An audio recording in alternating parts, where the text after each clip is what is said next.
JRF नहीं तो क्या पीएचडी नहीं, ये सवाल स्टूडेंट्स के मन में आना चाहिए। और जेआरएफ क्यों जरूरी है या किस तरीके से जेआरएफ आपको कितना मैटर करता है, वो आपको इस न्यूज के बाद पता चलेगा। ये न्यूज है प्रोफेसर राजेंद्र सिंह रज्जू भैया यूनिवर्सिटी, जिसे फॉर्मरली इलाहाबाद स्टेट यूनिवर्सिटी के नाम से भी जाना जाता था। न्यूज एक बार पढ़ते हैं, उसके बाद इस पर चर्चा करते हैं कि किस तरीके से ये सेम पैटर्न बाकी यूनिवर्सिटीज में भी फॉलो होता है। ठीक है, तो यहां पर इस साल 2026 साइकिल के लिए जो पीएचडी के एडमिशन हुए, उसमें 60% जो स्टूडेंट हैं वो सिर्फ और सिर्फ जेआरएफ वालों को यहां पर लिया गया है। ठीक है, यहां पर आप देखेंगे कि 360 सीटें हैं, जिनमें से 60% स्टूडेंट जेआरएफ अभ्यर्थी थे जिनका सिलेक्शन यहां पर हुआ है। और उसके बाद भी यहां पर 276 ही सीटें यहां पर फिल हो पाई हैं। ठीक है, 84 सीटें अभी भी खाली रह गई हैं, जिसपे यूनिवर्सिटी के जो प्रोफेसर हैं अखिलेश सिंह, उनका यह कहना है कि क्योंकि हमें यहां पर उपयुक्त अभ्यर्थी नहीं मिले हैं या फिर राइट कैंडिडेट नहीं मिले हैं, इसलिए हमने उनको वहां पर सेलेक्ट नहीं किया हुआ है। ठीक है, इस यूनिवर्सिटी में, स्टेट यूनिवर्सिटी में जेआरएफ क्वालिफाइड कैंडिडेट के लिए रिटन एग्जेम्प्टेड है। अब ये पैटर्न सिर्फ इसी यूनिवर्सिटी का, या ये ट्रेंड जो है वो सिर्फ इसी यूनिवर्सिटी में नहीं, बाकी यूनिवर्सिटीज में भी देखने को मिलता है। नॉर्मली आपको पता है कि जेआरएफ आपको फेलोशिप दिलाता है। बाकी जो दो कैटेगरी हैं, 3 कैटेगरी में आपका एग्जाम क्वालिफाई होता है, PhD only, then assistant professor, then उसके बाद जेआरएफ के साथ आपकी बाकी 2 कैटेगरीज भी इंक्लूडेड होती हैं।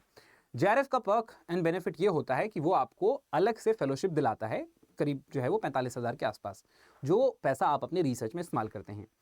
दूसरा जो क्राइटेरिया यहां पर फॉलो होता है पीएचडी एडमिशंस में, वो ये होता है कि अगर आपका एडमिशन यूनिवर्सिटी मेन कैंपस में हो रहा है तो यूनिवर्सिटी अपनी तरफ से आपको 8,000 से लेके 12,000 के बीच में, डिपेंडिंग कि वो कौन सी यूनिवर्सिटी है, सेंट्रल यूनिवर्सिटी है तो वो 12,000 तक भी देती हैं, स्टेट यूनिवर्सिटी है तो वो 7-8 हज़ार रुपये आपको वहां पर देती हैं, जो आपके रिसर्च में पैसा वो इस्तेमाल होता है। ठीक है, तो ये जो बर्डन है ये यूनिवर्सिटी के सर पे आता है, या ये उन्हें अपने कॉस्टिंग से बियर करना पड़ता है। ठीक है, इस चीज को अवॉइड करने के लिए मोस्टली जो यूनिवर्सिटीज हैं वो इस पैटर्न को फॉलो करती हैं, और वो पीएचडी एडमिशंस में, क्योंकि आपको नॉर्मली भी पता है कि जितने जेआरएफ क्वालिफाई करते हैं इतनी तो पीएचडी सीट्स भी नहीं आती, कंपैरेटिवली वो कम ही होती हैं। ठीक है, जो अगेन एक पॉइंट ऑफ क्रिटिसिज्म हो सकता है कि जितना बच्चा पीएचडी ओनली क्वालिफाई कर रहा है, जितना नेट क्वालिफाई कर रहा है, इनफैक्ट जितना 1% जो यहां पर बच्चा जो जेआरएफ क्वालिफाई कर रहा है, पीएचडी सीट्स उससे भी कम आती हैं।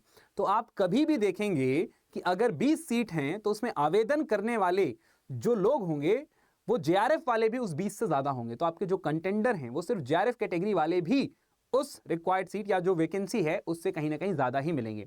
अब उसके बाद यूनिवर्सिटी का ऐसा रवैया जिसमें वो जेआरएफ वालों को प्रेफर करती हैं, ये कहीं ना कहीं आपको इस दौड़ से या पीएचडी एडमिशन से आपको बाहर कर सकता है। कुछ ही ऐसी यूनिवर्सिटीज हैं जो आपको इसमें कंसीडर करेंगी, और वो भी डिपेंड करता है, अगेन यहां पर भी कई टाइप की बायसनेस चलती है। आपकी अपनी ही यूनिवर्सिटी ऐसी है, अगर आपकी बहुत अच्छी बनती है अपने प्रोफेसर से, आप बहुत एक अच्छे स्टूडेंट रहे हैं, तो भले आपका जेआरएफ ना क्वालिफाई हुआ हो, यूनिवर्सिटी आपको वहां पर कंसीडर कर सकती हैं। नहीं तो मोस्टली जेआरएफ वालों को ही यहां पर प्रेफरेंस दिया जाता है। ऐसा क्यों है?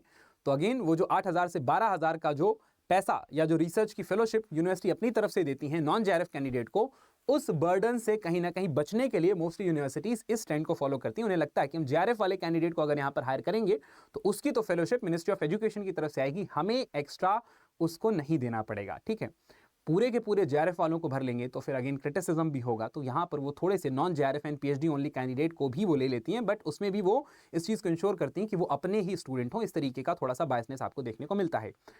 इसी पॉइंट के साथ या इसी मुद्दे के साथ आपको अब यहां पर समझ जाना चाहिए कि जेआरएफ क्वालिफाई करना आपके लिए कितना इंपॉर्टेंट हो जाता है।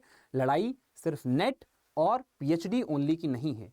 ये अगर आपका टारगेट है मुझे पीएचडी करना है और मेरा सिर्फ पीएचडी ओनली बस हो जाए, तो ये कहीं ना कहीं गलत अप्रोच है। हाँ, अगर आप एलिजिबल एज में 30 से अंडर अगर आप हैं तो आपका टारगेट जेआरएफ होना चाहिए, जिससे आपको अच्छी यूनिवर्सिटी में और आपका पीएचडी में एडमिशन जल्दी हो जाए। क्योंकि आपको पता है जेआरएफ का सर्टिफिकेट वैलिड भी 3 साल के लिए है एंड पीएचडी ओनली नेट का स्कोर 1 साल के लिए ही वैलिड है। तो टारगेट आपको अपना जेआरएफ ही रखना है, आपको यहां पर पीएचडी ओनली या नेट टारगेट नहीं करना है। अगर 30 से ऊपर हैं तो आप जेआरएफ के लिए एलिजिबल भी नहीं है, तब तो फिर नेट एंड पीएचडी ओनली ही आपका टारगेट होना चाहिए। बट अगर आप एलिजिबल हैं तो आपका मेन टारगेट यहां पर जो होना चाहिए वो जेआरएफ के लिए ही आपको टारगेट करना है। और अगेन हमने अभी डिस्कस भी किया है कि ऐसा सिर्फ ये तो एक यूनिवर्सिटी का केस है ना, और ये पहली बार नहीं है। मैं इलाहाबाद से बिलोंग करता हूँ, मुझे पता है कि इस यूनिवर्सिटी में पहले भी ऐसा हुआ है। मोस्टली जो बच्चे सेलेक्ट होते हैं वो JRF वाले ही सेलेक्ट होते हैं, और ये सिर्फ इसी यूनिवर्सिटी की नहीं, हर यूनिवर्सिटी की कहानी है, ठीक है। तो इसलिए आपको टारगेट अपना JRF करना है। आप किसी भी सब्जेक्ट के स्टूडेंट हैं और अगर आप UGC नेट JRF की तैयारी कर रहे हैं तो आप हमारे बैचेस में एनरोल भी कर सकते हैं। मैं आपको एक बार गाइड कर देता हूँ। अगेन बैचेस में एनरोल करना ना करना it is up to you, ये आपके डिस्क्रिप्शन पे होता है। अगर आपको ऐसा लगता है कि मुझे प्रॉपर गाइडेंस की ज़रूरत है या मुझे किसी पर्टिकुलर फैकल्टी का पढ़ाया हुआ समझ में आ रहा है तो आप हमारे बैचेस में एनरोल कर सकते हैं। मैं आपको एक बार गाइड कर देता हूँ बैचेस तक पहुँचना कैसे है। तो आपको यहाँ पर जाना है अड्डा की वेबसाइट पर। अड्डा की वेबसाइट पे आप जैसे इसमें क्लिक करेंगे तो यहाँ पे ऑल कोर्सेज पे जाना है। ऑल कोर्सेज पे क्लिक करते ही आपको यहाँ पर गवर्नमेंट जॉब एग्जाम कैटेगरी में UGC पे जाना है एंड UGC में आपको UGC न्यू मेगा पैक्स पे, मेगा पैक पर जस्ट अ सेकेंड, कुछ एक सेकेंड, खैर UGC नेट जून, इस पर आपको जाना है। शायद कुछ टेक्निकल इशू है, let me just check. Okay, Adda की वेबसाइट, देन ऑल कोर्सेस, उसके बाद UGC में let's say UGC net political science, ठीक है। ओके, तो आपको यहाँ पे सब्जेक्ट वाइज भी आप जा सकते हैं, ऑल कोर्सेज, देन उसके बाद UGC में आपके जो भी सब्जेक्ट हैं यहाँ पे EVS, होम साइंस, एजुकेशन, ये सब, इन सब में अगर आप जा सकते हैं। पॉलिटिकल साइंस की बात अगर हम करें तो पॉलिटिकल साइंस में जाके आप यहाँ पे देख सकते हैं कि ये आपका यहाँ पे आपको पेपर 1 की बुक अभी ऑफर चल रहा है। पेपर 1 की बुक आपको इसके साथ फ्री मिलेगी अगर आप मेगा पैक में एनरोल करते हैं तो। और यहाँ पे 12 महीने के लिए जो आपका कोर्स है वो 6907 का है और आप इसमें मोर ऑफर्स में जाके इसको और डिस्काउंट पे अवेल कर सकते हैं। आपको फैकल्टी कूपन कोड यूज़ करना है YT14 यूज़ करते ही ये 6279 रुपये का हो जाएगा। और आप किसी भी सब्जेक्ट के हैं तो आप अपने सब्जेक्ट के मेगा पैक में एनरोल कर सकते हैं। डिस्काउंट कूपन कोड आप YT14 ही यूज़ कर सकते हैं फॉर मैक्सिमम डिस्काउंट, और आपको पेपर 1 की बुक भी इसमें इंक्लूडेड है, ठीक है। खैर आपको UGC net and assistant professor से रिलेटेड कोई और गाइडेंस चाहिए या कोई और अपडेट चाहिए तो आप इस चैनल में बने रह सकते हैं। उसके लिए आप चैनल को सब्सक्राइब करना मत भूलें। आपके कोई और डाउट होते हैं या आपकी कोई और परेशानी होती है तो आप नीचे कमेंट सेक्शन में पूछ सकते हैं। Thank you and all the very best.